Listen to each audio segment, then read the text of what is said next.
পরিবেশ, বন ও জলবায়ু পরিবর্তন বিষয়ক মন্ত্রী আব্দুল আউয়াল মিন্টু বলেছেন, মুসাপুর রেগুলেটর না থাকায় এখন নদী ভাঙন রোধ করা যাচ্ছে না। নদীর দুই দিকেই ভাঙছে। ভবিষ্যতে একনেক কমিটিতে মুসাপুর রেগুলেটর প্রকল্প পাশ হবে। এরপর মুসাপুর রেগুলেটর ও মুসাপুর ক্লোজারের কাজ শুরু হবে। মঙ্গলবার দুপুর ২:৩০টার দিকে নোয়াখালী কোম্পানিগঞ্জে প্রস্তাবিত মুসাপুর রেগুলেটর নির্মাণ সহ ছোট ফেনী ও বামনী নদীর অববাহিকায় সমন্বিত বন্যা ও নদী ব্যবস্থাপনা এবং নিষ্কাশন ব্যবস্থার উন্নয়ন অংশ ১ প্রকল্প এলাকা পরিদর্শন কর্মসূচিতে এসে প্রধান অতিথির বক্তব্যে তিনি এসব কথা বলেন। অত্র এলাকার সদস্য, জাতীয় সংসদ সদস্য ফখরুল ভাইয়ের সাথে আমি যোগাযোগ করি, উনিও যোগাযোগ করছে। আমরা দুজনেই আমাদের মাননীয় মন্ত্রীর সাথে যোগাযোগ করি, আমাদের সমস্যাটা আমরা অবহিত করি। সাথে সাথে তিনি এই সমস্যা সমাধানের উদ্যোগ গ্রহণ করেন।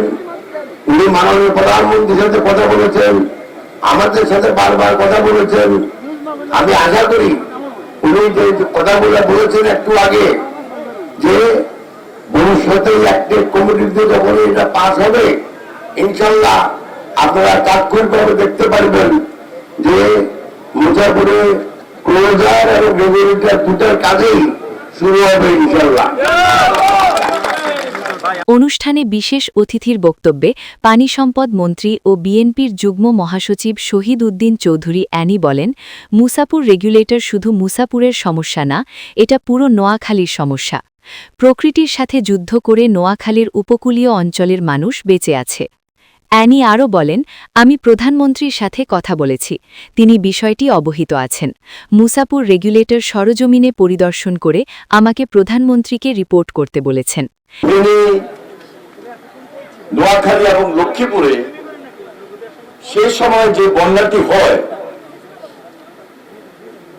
যার কারণে ওই স্রোতে ওই রেগুলেটরটি সেদিন পকেট জ্বলে যায় এবং ভেঙে পড়ে, এবং প্রকৃতির সঙ্গে যুদ্ধ করে আমরা এই নোয়াখালীবাসী এই উপকূলীয় অঞ্চলে আমরা বেঁচে আছি।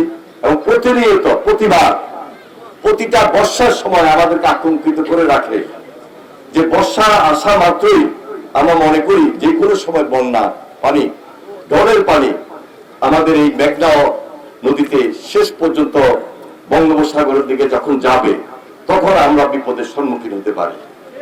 আতঙ্কে আমরা আতঙ্কিত থাকি বলেই প্রকৃতির সঙ্গে সবসময় আমরা যুদ্ধ করে আসছি। এই সময় সম্মানিত অতিথি হিসেবে উপস্থিত ছিলেন নোয়াখালী ৫ আসনের সংসদ সদস্য মোহাম্মদ ফখরুল ইসলাম। বিশেষ অতিথি হিসেবে উপস্থিত ছিলেন বাংলাদেশ পানি উন্নয়ন বোর্ডের মহাপরিচালক মোহাম্মদ এনায়েতুল্লাহ, ঢাকা বাপাউব পূর্ব রিজিয়ন অতিরিক্ত মহাপরিচালক মোহাম্মদ মাহবুবুর রহমান, কুমিল্লা পূর্বাঞ্চলের প্রধান প্রকৌশলী মোহাম্মদ আবু বক্কর সিদ্দিক, ফেনী পানি উন্নয়ন বোর্ডের সার্কেল তত্ত্বাবধায়ক প্রকৌশলী Hasan Mahmud, Noakhali police super TM. Mosharraf Hossain.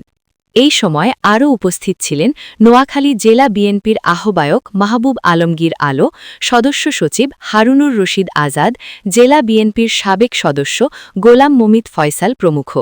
এতে সভাপতিত্ব করেন নোয়াখালী জেলা প্রশাসক মোহাম্মদ শফিকুল ইসলাম। ২০২৪ সালের ২৬শে অগস্ট প্রবল বর্ষণ ও উজানের ঢলে নোয়াখালীর কোম্পানিগঞ্জে অবস্থিত ২৩ ভেন্টের রেগুলেটরটি ভেঙে যায়। এর ফলে কোম্পানিগঞ্জ, ফেনীর সোনাগাজী ও দাগনভূঞা উপজেলায় ব্যাপক নদী ভাঙন ও জলাবদ্ধতা দেখা দেয়। ভাঙন প্রতিরোধ ও পানি নিষ্কাশন ব্যবস্থার উন্নয়নে ওই স্থানে নতুন একটি আধুনিক রেগুলেটর নির্মাণের উদ্যোগ নিয়েছে সরকার। এই লক্ষ্যে ৮৯৬ কোটি ৬১ লাখ টাকা ব্যয়ে একটি বড় প্রকল্প প্রস্তাব করা হয়েছে। জাতীয় অর্থনৈতিক পরিষদের নির্বাহী কমিটির একনেকের সভায় অনুমোদন পেলেই দ্রুত প্রকল্পের কাজ শুরু হবে বলে জানা গেছে। প্রাক্কলিত ব্যয়ে চলতি মাস থেকে ২০৩০ সালের জুন পর্যন্ত মেয়াদে প্রকল্পটি বাস্তবায়নের পরিকল্পনা রয়েছে। 2005 সালে কোম্পানীগঞ্জ উপকূলে নদী ভাঙন ও পানি নিষ্কাশন সমস্যা সমাধানে পানি সম্পদ মন্ত্রণালয়ের অর্থায়নে নতুন ডাকাটিয়া ও পুরাতন ডাকাটিয়া ছোট ফেনী নদীর পানি নিষ্কাশন প্রকল্প গ্রহণ করা হয়। প্রায় 19,44,00,000 টাকা ব্যয়ে 23 ভেন্টের মুসাপুর রেগুলেটর নির্মাণ করা হয়, যার ভিত্তিপ্রস্তর স্থাপন করেন তৎকালীন প্রধানমন্ত্রী বেগম খালেদা জিয়া। রেগুলেটরটির পানি নিষ্কাশন ক্ষমতা প্রতি সেকেন্ডে 756.15 ঘনমিটার। স্থানীয়রা আশা করছেন নতুন রেগুলেটর নির্মাণ হলে কোম্পানীগঞ্জ সহ পার্শ্ববর্তী এলাকার নদী ভাঙন, বন্যা ও জলাবদ্ধতা অনেকটাই নিয়ন্ত্রণে আসবে।